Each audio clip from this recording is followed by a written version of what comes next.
Welcome to my YouTube channel আমাদের college. আমি Mamun sir. Bangladesh উন্মুক্ত বিশ্ববিদ্যালয়ের অধীনে প্রথম সেমিস্টারের অর্থনীতি ক্লাসে তোমাদের সকলকে স্বাগত জানাচ্ছি। অর্থনীতির প্রথম পত্রের ইউনিট 1-এর নাম হলো অর্থনীতি পরিচিতি। এখান থেকে যে বিষয়গুলো আমাদের জানা দরকার সেই বিষয়গুলো সম্পর্কে আলোচনা করছি। শিক্ষার্থী বন্ধুরা, আশা করি তোমাদের বিষয়টি ভালো লাগবে এবং এই বিষয়গুলো আমি যেভাবে বলছি এগুলো যদি তোমরা পড়ো তাহলে আমার ইউটিউব চ্যানেল থেকে পড়লেই তোমাদের বিষয়টি কমপ্লিট হয়ে যাবে। তাহলে ইউনিট 1-এর নাম হলো অর্থনীতি পরিচিতি। এর আমাদের এখান থেকে জানতে হবে অসীম অভাব কী, দুষ্প্রাপ্যতা কী, সুযোগ ব্যয় এবং উৎপাদন সম্ভাবনা রেখা, ব্যষ্টিক এবং সমষ্টিক অর্থনীতি। চলো যাই শিক্ষার্থী বন্ধুরা, আমরা আস্তে আস্তে আগে যাই। তাহলে অসীম অভাব ও দুষ্প্রাপ্যতা, এখান থেকে শিক্ষার্থীরা যে বিষয়গুলো জানবে সেটা হলো কি, অসীম অভাব দুষ্প্রাপ্যতা ধারণা ব্যাখ্যা করতে পারবে, নির্বাচন কেন প্রয়োজন তা বলতে পারবে, অর্থনীতির সংজ্ঞা দিতে পারবে। তাহলে আমরা প্রথমে অর্থনীতির সংজ্ঞাটা সম্পর্কে জেনে নেই আগে। যে বিষয়ে মানুষের অভাব অসীম এবং সীমিত সম্পদের মধ্যে সমন্বয় সাধনকারী কার্যবলী আলোচনা করে তাকে বলা হয় অর্থনীতি। তাহলে আমরা এখান থেকে অর্থনীতির সংজ্ঞাটা মুখস্থ করে ফেলব যে বিষয়ে মানুষের অভাব অসীম এবং সীমিত সম্পদের মধ্যে সমন্বয় সাধনকারী কার্যবলী আলোচনা করে তাকে বলা হয় অর্থনীতি। এই সংজ্ঞাটা এখানে নেই। এরপরে দেখো এখানে দেয়া আছে যে তোমার অসীম অভাব। অসীম অভাব বলতে কী বুঝি, এখানে বইয়ের যে ভাষা আছে তার সাথে আমি এভাবে বলি, তোমরা নিজের মতো করেই তোমরা লিখবা যে মানুষের অভাব অসীম কিন্তু সম্পদ সীমিত। এই সীমিত সম্পদ দিয়ে অসীম অভাব পূরণ করা সম্ভব হয় না। অর্থাৎ মানুষের একটি অভাব পূরণ হলে আরেকটি অভাব সামনে এসে দেখা দেয়, এই জন্য বলা হয় অভাব অসীম। এখানে দেখো লেখা আছে মানুষকে আনন্দ তৃপ্তি দেওয়ার জন্য এমন বস্তুগত অবস্তুগত দ্রব্য সেবা পাওয়ার আকাঙ্ক্ষাকে অভাব বলে। তাহলে প্রথমে অভাবের সংজ্ঞাটা বলা আছে যে মানুষকে আনন্দ তৃপ্তি দেওয়ার জন্য এমন বস্তু অথবা অবস্তুগত দ্রব্য সেবা পাওয়ার আকাঙ্ক্ষাকে অভাব বলে। তাহলে একটি অভাব থেকে মানুষের, তাহলে এখানে কি বলা হচ্ছে দেখো, জন্মলগ্ন থেকে মানুষকে সীমাহীন অভাবের সম্মুখীন হতে হয়। একটি অভাব পূরণ হলে আরেকটি অভাব দেখা দেয়। অর্থাৎ মানুষের দেখবা যে অভাবের কোনো শেষ নেই, একটা অভাব পূরণ হওয়ার সাথে সাথে আরেকটা অভাব দেখা দেয়। এই কারণে অভাবকে বলা হয় অসীম। দেখো একটা উদাহরণ দেয়া আছে যে কোনো মানুষের যখন ভাড়া বাসায় থাকে, পরবর্তীতে আরাম আয়েশ এবং স্বাচ্ছন্দ্যের জন্য নিজের বাসায় থাকার আকাঙ্ক্ষা অনুভব করে, সেই পূরণ হলে মানুষের মনে উন্নত গাড়ি, মূল্যবান জিনিসপত্রের অভাবের সৃষ্টি হয়। তার মানে কি, বিলাসজাত দ্রব্যের অভাব ননস্টপ চলতেই থাকে, এই জন্য বলা হয় অভাব অসীম। যদি পরীক্ষায় আমাদের এটা সাধারণত কম মার্কের জন্য আসে যে অসীম অভাব বলতে কী বুঝো। এরপর আসলে ভেরি ইম্পর্ট্যান্ট যে বিষয়টা আমরা এখান থেকে জানবো, দুষ্প্রাপ্যতা ও নির্বাচন। অভাব পূরণের জন্য প্রাপ্ত সম্পদের চেয়ে অভাব বেশি হয় হচ্ছে দুষ্প্রাপ্যতা। তার মানে কি, অভাবের তুলনায় সম্পদের স্বল্পতাকে বলা হয় দুষ্প্রাপ্যতা। তোমরা সোজা কথাটা মনে রাখবা যে অভাবের তুলনায় সম্পদের সীমাবদ্ধতাকে বলা হয় সম্পদের দুষ্প্রাপ্যতা। এটা এইটুকু মনে রাখলে হয়ে গেল। যেমন অভাব, যেমন অভাব আছে তেমন যদি আমার সম্পদ থাকতো তাহলে কিন্তু অর্থনীতির কোনো প্রয়োজন হতো না। তাহলে অভাব পূরণের জন্য সম্পদের সীমাবদ্ধতা আছে। তাহলে অভাব পূরণের সম্পদের যে সীমাবদ্ধতা, একে বলা হয় সম্পদের দুষ্প্রাপ্যতা। এরপরে দেখো নির্বাচন। তাহলে নির্বাচন বলতে আমরা এখানে বুঝি যে পছন্দ করা। একটি মানুষের অভাব অসীম কিন্তু সীমিত সম্পদ। সীমিত সম্পদ দিয়ে সব অভাব পূরণ করা যায় না। আমাদের কী করতে হয়, গুরুত্বপূর্ণ অভাবগুলো সিলেকশন করতে হয় বা পছন্দ করতে হয়। মনে করো যে তোমার কাছে আছে 500 টাকা, কিন্তু তোমার একটা একটা শার্ট কেনা দরকার অথবা একটা ঘড়ি কেনা দরকার। তুমি প্রথমে মনে করবা যে আমি 500 টাকা দিয়ে শার্ট এবং ঘড়ি একসাথে কিনতে পারবো না। তাহলে আমাকে কী করতে হবে, অনেকগুলো অভাবের মধ্যে থেকে গুরুত্বপূর্ণ অভাবটা বাছাই করতে হবে।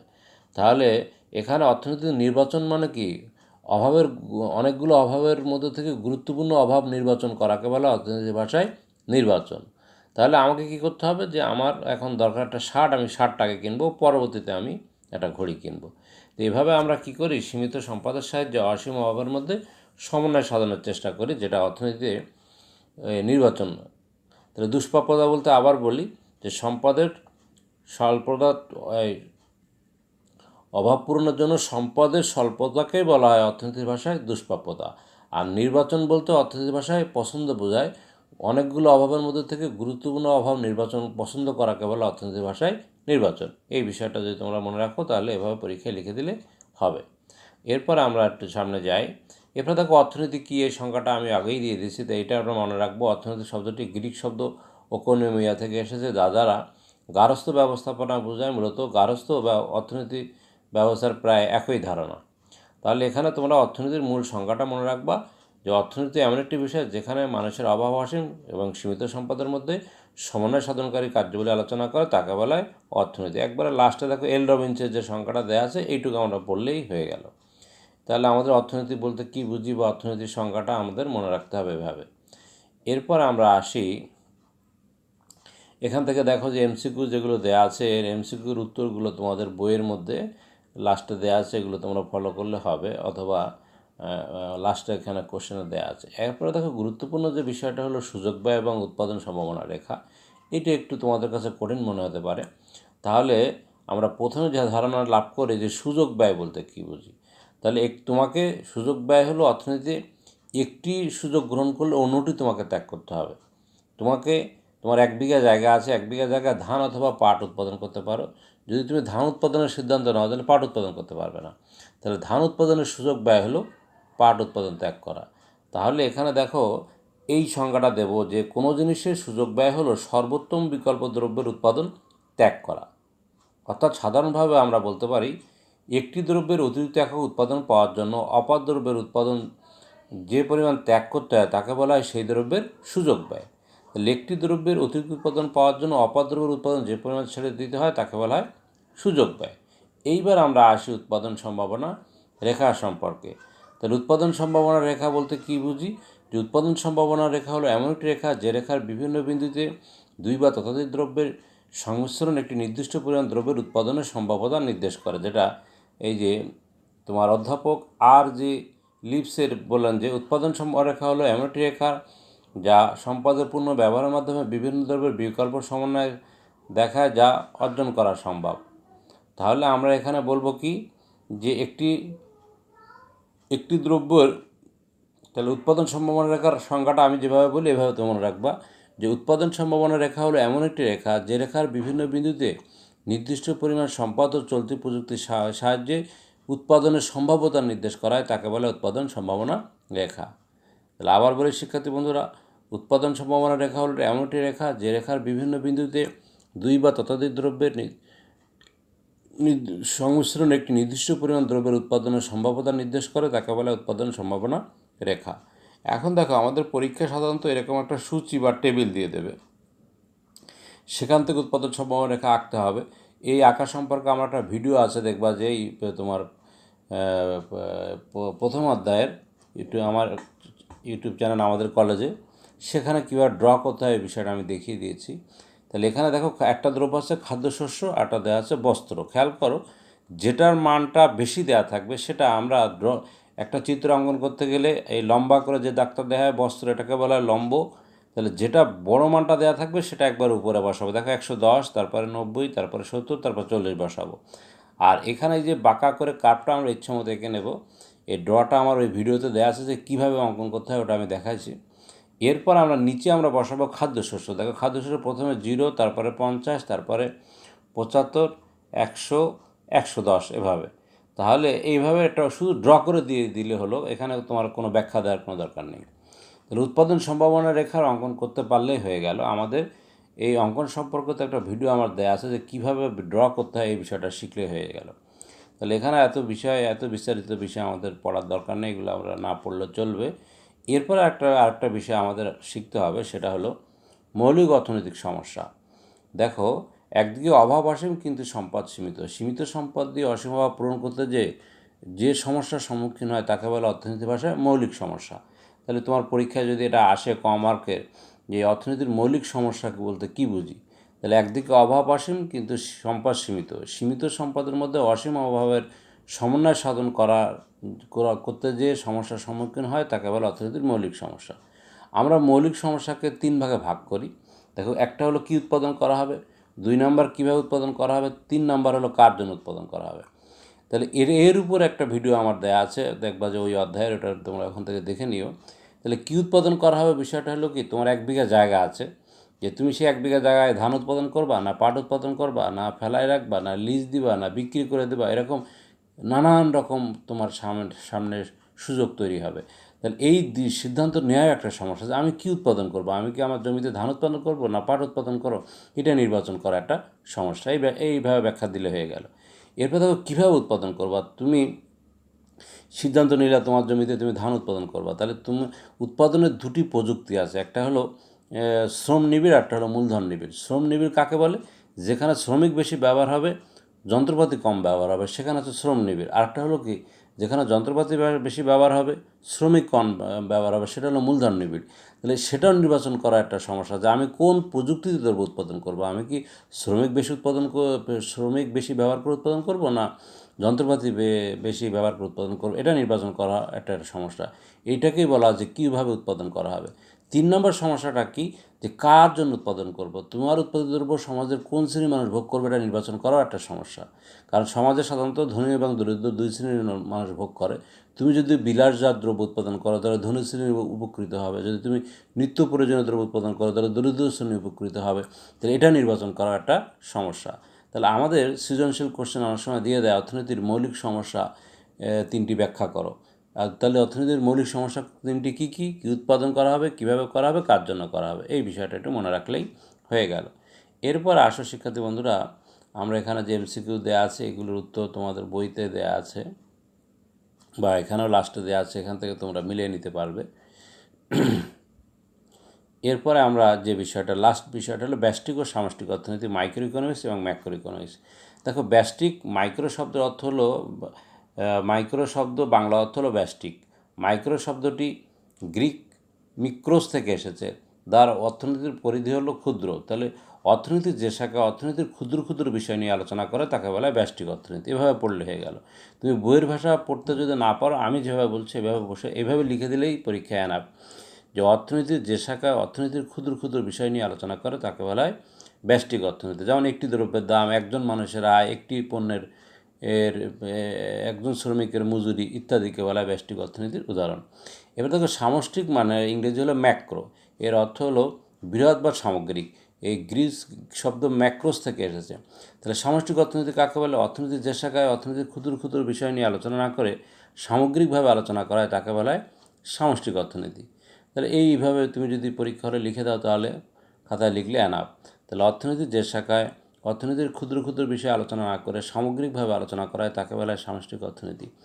যেমন দাম স্তর, মূল্য স্তর, মজুরি স্তর, ভোগ স্তর ইত্যাদি।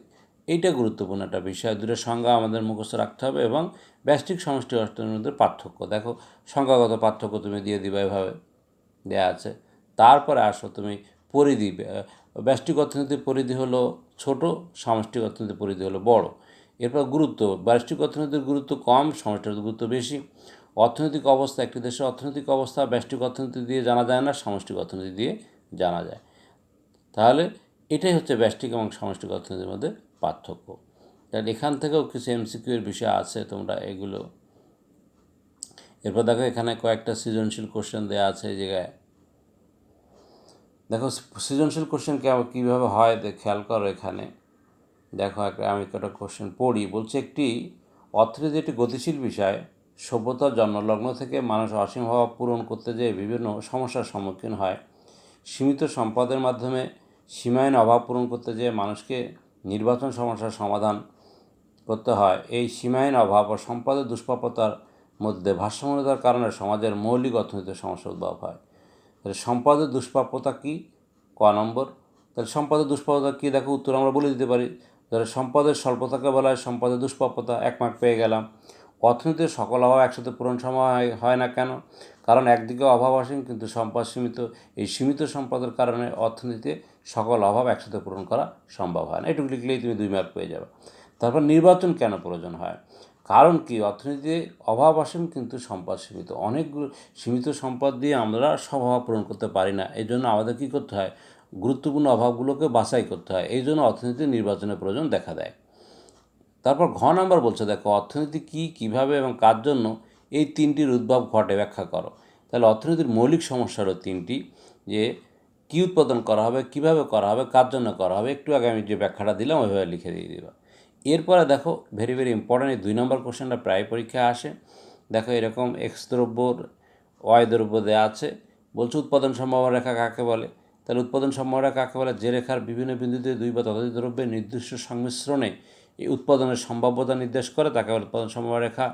উদ্দীপকের ভিত্তিতে উৎপাদন সম্ভাবনা রেখা অঙ্কন করো। তাহলে অঙ্কন করার বিষয়টা তোমরা আমার ওই ভিডিওটা দেখে নিও যে কীভাবে উৎপাদন সম্ভাবনা অঙ্কন করা হয়। তারপর গ নম্বরের এবং ঘ নম্বর ওটা চিত্রভিত্তিক উপস্থাপন। এরপরে দেখো 3 নম্বরের কোশ্চেনটা পড়ি। সরকার প্রতি বছর জুন জুলাই মাসে আগামী 1 বছরের সরকারের সম্ভাব্য আয় ব্যয়ের বিবরণ জনগণের সামনে উপস্থাপন তুলে ধরে। এতে পরবর্তী 1 বছরের জন্য গৃহীত এবং প্রস্তাবিত অর্থনৈতিক কর্মকাণ্ডের বিবরণ, কর্মকাণ্ড বাস্তবায়নে প্রয়োজনীয় অর্থের যোগানের উৎস এবং ব্যয়ের খাতগুলো উল্লেখ থাকে। তাহলে অর্থনীতির কোন শাখায় সরকারি বাজেটের আলোচনা অন্তর্ভুক্ত হয়? তাহলে অর্থনীতির কোন শাখায় সরকারি বাজেটের আলোচনা অন্তর্ভুক্ত হয়? দেখো তারপর হলো কি ব্যষ্টিক অর্থনীতিতে। তারপর সামষ্টিক অর্থনীতি বলতে কী বুঝি? ব্যষ্টিক সমষ্টির মধ্যে পার্থক্য দাও, একটু আগে যেটা বললাম। তারপর সরকারি বাজারের সামগ্রিক অর্থনীতি কী প্রভাব ফেলতে পারে, নিজের ভাষায় লেখো। তাহলে সরকারি বাজেটের সামগ্রিক অর্থনীতি অর্থাৎ সামষ্টিক অর্থনীতির গুরুত্ব তোমাকে লিখতে হবে। কারণ ব্যষ্টিক অর্থনীতির ধারণা যদি না থাকে তাহলে সামষ্টিক অর্থনীতি কিন্তু পাওয়া যাবে না। কারণ ক্ষুদ্র ক্ষুদ্র বিষয় নিয়েই কিন্তু বৃহৎ বিষয়টা আসে। তাহলে ক্ষুদ্র বিষয় হলো ব্যষ্টিক আর সামগ্রিক বিষয় হলো সামষ্টিক। এরপরে দেখো এর ওই যে এমসিকিউ এর তোমার যে উত্তরগুলো দেওয়া আছে এখানে 1.1.2 1.3 এই এমসিকিউর উত্তরগুলো দেওয়া আছে। তাহলে সুপ্রিয় শিক্ষার্থী বন্ধুরা, আমরা অর্থনীতির প্রথম পত্রে অর্থনীতি পরিচয়ের ইউনিট 1-এর বাংলাদেশ উন্মুক্ত বিশ্ববিদ্যালয়ের পুরো অধ্যায় ভিত্তিক আলোচনা আমি করে দিলাম। এগুলো তোমরা একটু বইতে দেখলে হবে, অথবা যাদের বই নেই তারা আমার ইউটিউব চ্যানেলে এই বিষয়গুলো তোমরা ফলো করবে। তাহলে আশা করি তোমরা এটাই হচ্ছে